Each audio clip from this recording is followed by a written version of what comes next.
El mensajero de SAR, analista internacional y amigo y compañero Marcelo Brignoni. ¿Cómo anda, Marce? ¿Qué dice? Un gusto hablar con usted como siempre, estimado Gustavo. ¿Cómo anda? Bien, bien. Este, elecciones de Estados Unidos. ¿Cuál es tu visión, tu opinión de lo que está sucediendo en... Mira, la primera situación es, se hablan tantas pavadas en Argentina sobre el tema de nuestro sistema electoral, las dificultades para el escrutinio, y se nos miente de manera descarada diciendo, no, porque en Estados Unidos, yo te voy a contar dos o tres cosas que a lo mejor vos sabés, pero que no son de consumo masivo. La primera, Estados Unidos no tiene ni legislación electoral federal, ni un organismo que regule y organice las elecciones.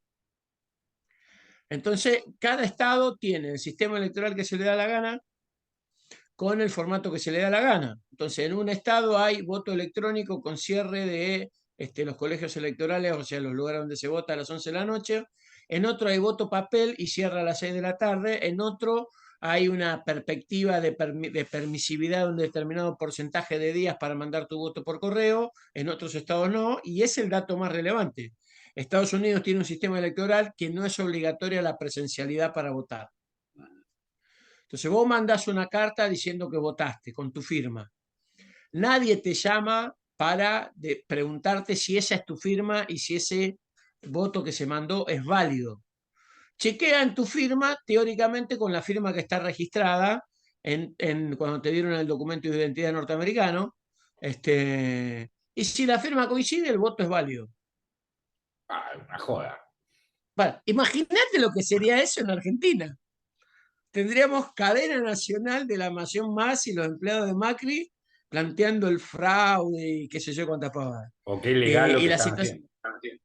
y la situación está muy compleja porque en realidad, ¿cuál es el punto? El sistema electoral norteamericano es fraudulento intrínsecamente.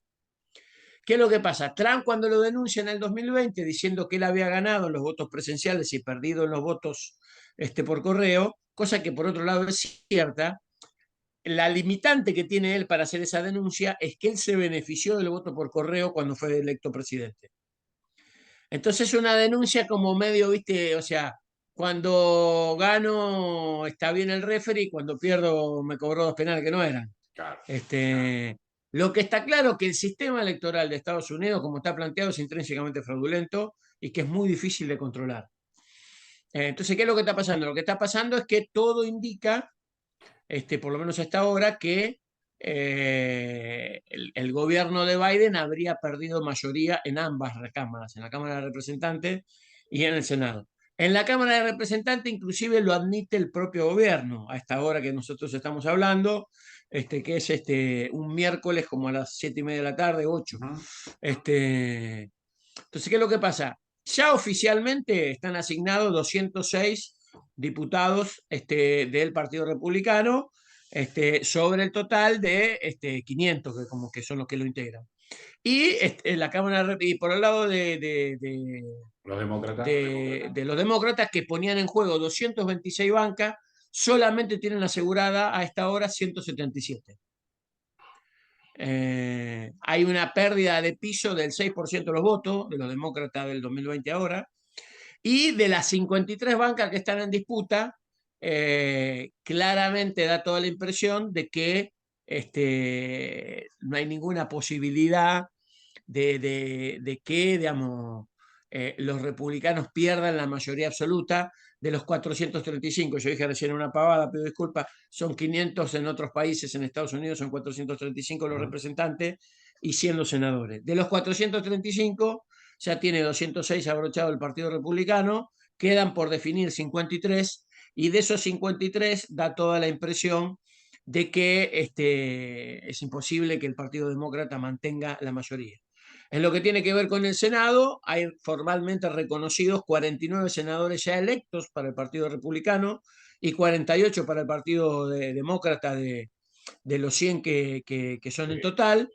Y en realidad hay tres todavía que están en discusión, que son en Nevada, en, en, Pensilvania. no, en Pensilvania aparentemente estaría resuelto a favor de los demócratas, Ah, mira. y en el que queda que estoy acá curioseando un poco, Wis- Georgia, Nevada y Arizona. Ah, ok. En esos tres queda por elegir quién es el senador.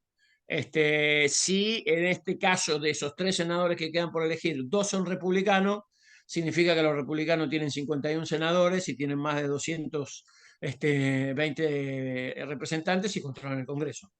Que sería un poco el principio del fin de Biden, que ella lo tienen que esconder en la campaña Sí, mayoritariamente la hizo Obama. sacaron al Por, negro.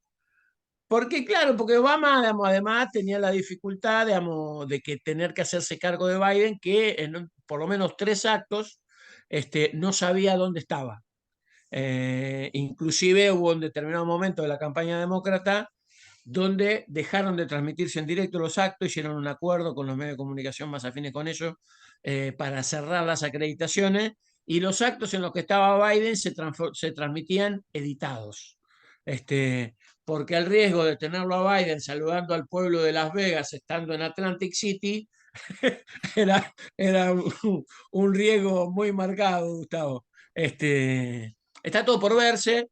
Lo que está claro que hay una preocupación muy grande por cómo funciona la economía norteamericana, hay una preocupación muy grande por esta aventura infinita que inclusive empieza a tener coletazos por otros lados, digamos, esta cosa que arma, este humo que arma Macron en París con la conferencia de la paz y qué sé yo, básicamente intenta construir un lugar donde la Unión Europea se pueda presentar autónomamente a Estados Unidos para discutir una paz razonable con Rusia en el quilombo de Ucrania y volver a tener una situación de energía. Los saludos efusivos de Macron y el pedido de reunión a Maduro también tienen que ver con esto. Inclusive esta semana va a haber una delegación de alto nivel de Venezuela en Francia en este encuentro por la paz, pero Ujú. básicamente van a hablar de la posibilidad de que Venezuela le venda energía a la Unión Europea por fuera de Estados Unidos. Oh, pero eso le va a traer un quilombo de la concha a la lora, porque además, perdón lo del el vocablo científico que usé, pero además se junta, también estaba John Kerry con Maduro, ¿no? En un saludo. Sí, claramente, porque en realidad John Kerry, que claramente es el tipo más experto de los demócratas y que en realidad en términos de solvencia política es 7 veces mejor que Joe Biden y 50 mejor que el secretario de Estado Anthony Blinken.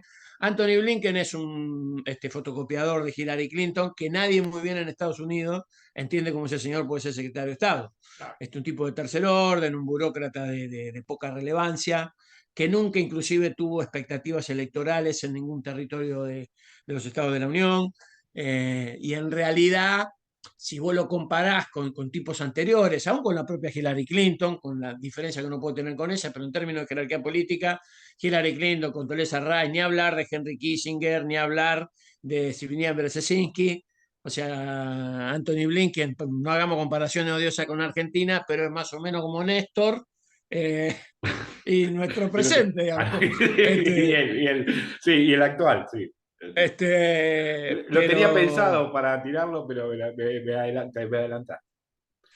todo esto obviamente en términos absolutamente hipotéticos, no que tenga nada que ver esto que estamos hablando con algo que esté pasando en nuestro querido país. No, obviamente. Bien, ¿cómo, qué se define, digamos, acá, ¿no? Porque si controla los republicanos, digamos, ¿no? Viste que hay como dos variantes, ¿no? De quién ganó y quién perdió en esta elección. Si ganó DeSantis y perdió Trump, ¿no? De Santis es una operación de los demócratas para tratar de desestabilizarlo a Trump. Ah, sí. Claramente, inclusive, el Partido Demócrata abandonó a su suerte a los candidatos demócratas de Florida. DeSantis ganó en lugares donde nunca jamás había ganado un republicano.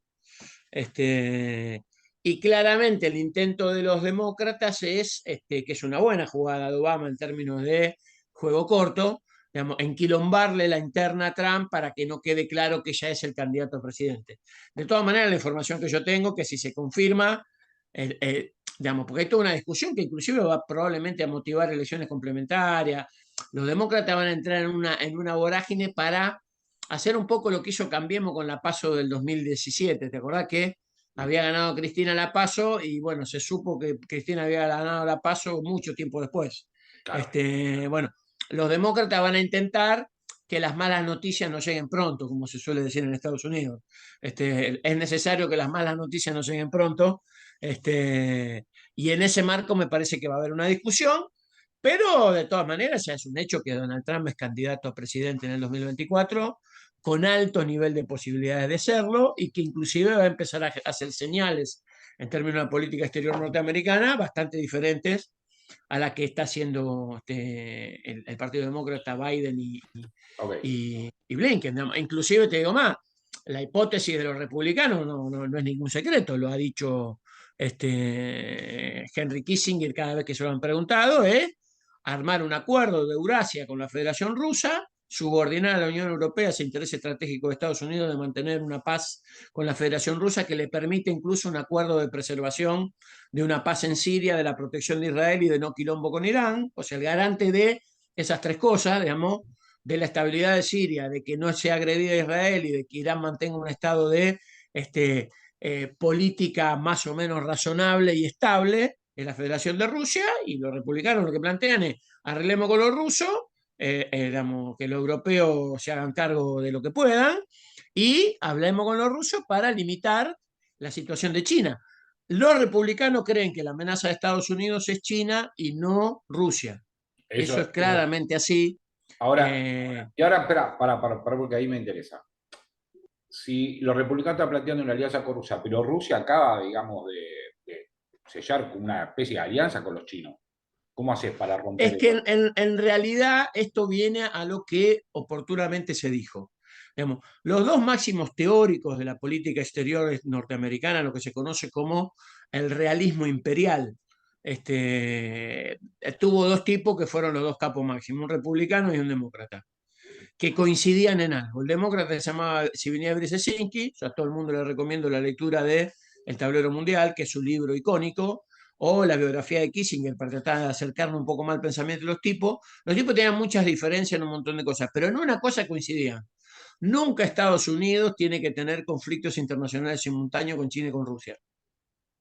Claro, Bueno, esa que era un dogma de la política exterior norteamericana ha sido violada por estos incompetentes que están ahora a cargo del gobierno norteamericano, claro. que creen que se pueden pelear a la vez con China y con Rusia, que lo único que han hecho han solidificado el escenario de acuerdo estratégico de China y Rusia, que inclusive te digo más, hay un dato que pasa desapercibido, porque habitualmente digamos, los analistas internacionales en Argentina, muchos de los cuales son conocidos nuestros, están muy preocupados por la situación de las minorías sexuales en Oregon, y se olvidan, por ejemplo, que hace 2 días se inauguró la ruta de la seda del mar Báltico.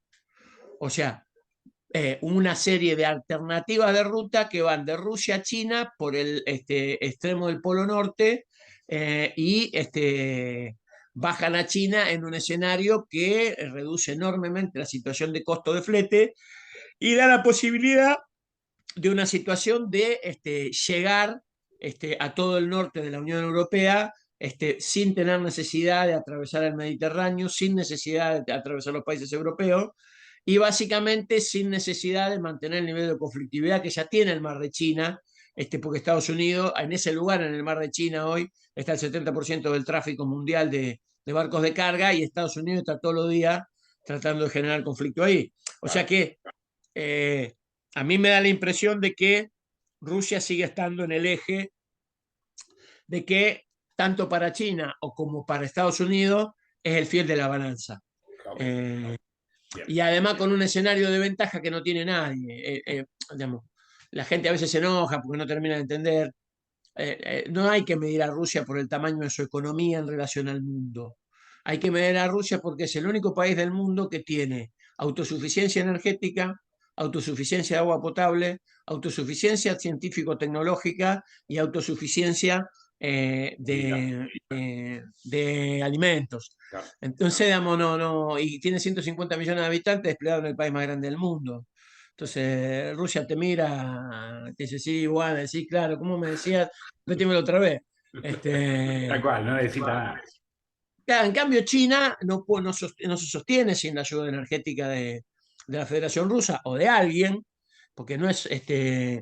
Y Estados Unidos necesita mantener su influencia global en el G7 para preservar los intereses de sus empresas en el mundo.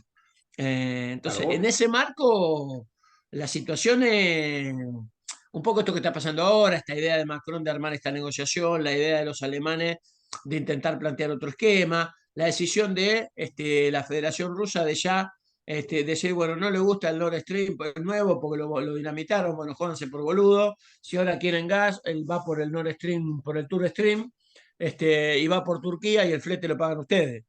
Este, entonces a mí me parece que hay una situación, obviamente, digamos, como el periodismo es publicidad desde hace muchos años, este tipo de debates no lo vamos a ver mucho en los medios de comunicación, pero me parece que entramos en un escenario donde yo creo que por primera vez en muchísimo tiempo la política exterior de los republicanos y la política exterior de los demócratas no es exactamente la misma y tiene matices bastante diferenciados entre sí, cosa que no se daba hace muchísimos años, digamos. O sea, claro, en tiempos de Bill Clinton, después George Bush no tuvo una política muy diferente, ni la política de Obama fue muy diferente a la de George Bush. En cambio, ahora claramente hay dos ideas diferentes. Una idea de subordinar a los aliados dominados y hacerlos confrontar simultáneamente con Rusia y con China, que es la idea de los demócratas, y una idea de preservación de la influencia norteamericana a partir de un acuerdo con una de las otras dos superpotencias en detrimento de la otra. Digamos, como digamos, los republicanos creen, están absolutamente convencidos que China es una amenaza comercial e industrial a su país y no así Rusia. Siempre ellos prefieren arreglar con Rusia. En cualquier caso, los europeos los entregan, o sea, los entregan los demócratas en un tal cual, sentido o los tal cual. republicanos en otro, pero, digamos, los europeos han pasado a ser el patio trasero de Estados Unidos de una forma absolutamente manifiesta, producto de que la Unión Europea tiene hoy la dirigencia política más berreta de los últimos 30 años. Bien.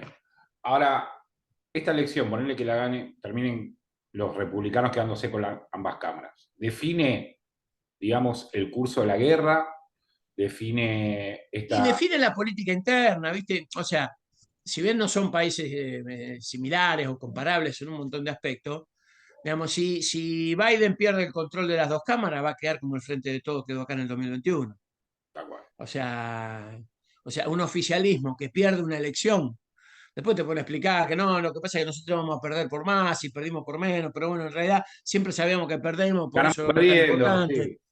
Ganamos Este, perdiendo, esas cosas. como decía un amigo mío, que fue técnico de Newell mucho tiempo, es un tipo muy lúcido, decía, la explicación de la derrota nunca te libra de ella. Tal cual. Que para mí es una frase que habría que poner en una remera y salir por la calle a dar vuelta. Este, vos podés explicar la derrota como quieras, pero no te libras de la derrota por explicarla. Tal cual. Y lo que está claro que aún en el mejor de los casos, que el mejor de los casos hoy es que los republicanos pierdan el control de Sí, representantes, demócratas pierdan el control de representantes y mantengan por un voto el control del Senado, pierden la elección. Esto está fuera de debate que pierdan la elección. sí, obvio, obvio. O sea, digamos, después vos la podés explicar como quieras, pero Y se acerca también a un impeachment, digamos, un juicio político de Biden, ¿no? Por cualquier boludez. no, no, porque en realidad yo creo que en eso los demócratas tienen una mirada muy especulativa, muy perversa, si vos querés, pero la mayoría de los demócratas están muy preocupados porque los republicanos no quieren hacer nada contra Biden. O sea, los republicanos saben que lo mejor que le puede pasar es Biden. Tal Este, cual. Sí. Cualquier similitud con nuestros países Bueno, es como, absoluta casualidad. igual, Este, igual cuando, como decía uno, ¿no? No interrumpa a tu enemigo cuando te está equivocando, ¿no? claro, Y Napoleón, tal cual. entonces, digamos, no, no. ¿Por qué los republicanos van a cargar con una cosa que puede ser juzgada autoritaria, de antidemocrática, y le van a dar a los demócratas la oportunidad de sacárselo encima a Biden? Si quieren que lo echen ellos. Claro. No, yo Este, decía, ¿sabes por qué miraba eso? Primero porque venía escuchando algunos análisis que venían planteando, digamos, de esto de que queda abierta la posibilidad de juicio político. En realidad, en venganza a lo que le pasó a Donald Trump, que se comió dos, ¿no? sí, lo que pasa es que a mí me parece que Donald Trump quisiera que la elección presidencial de 2024 fuera el contra Biden, segundo round. Claro, Este, Todas sus declaraciones y todas sus este, indicios y todas sus señales van en esa dirección. Mirá que tengo acá. Este, no, yo, a ver, a mí me parece que yo soy de los que cree que no hay que demonizarlo a Trump, tampoco idealizarlo. Yo no soy de los No, que cree. Trump es peronista. Bueno, acá nos dijeron cuando amigo Biden, Trump es peronista, pelotudeces de cualquier calibre.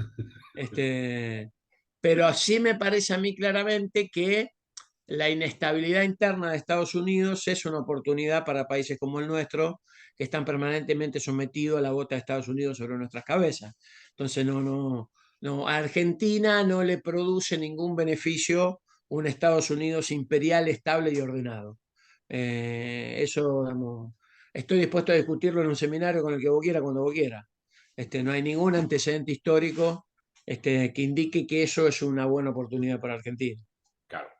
Bien, otra cosa más que te iba a preguntar era... eh, ay, me olvidé.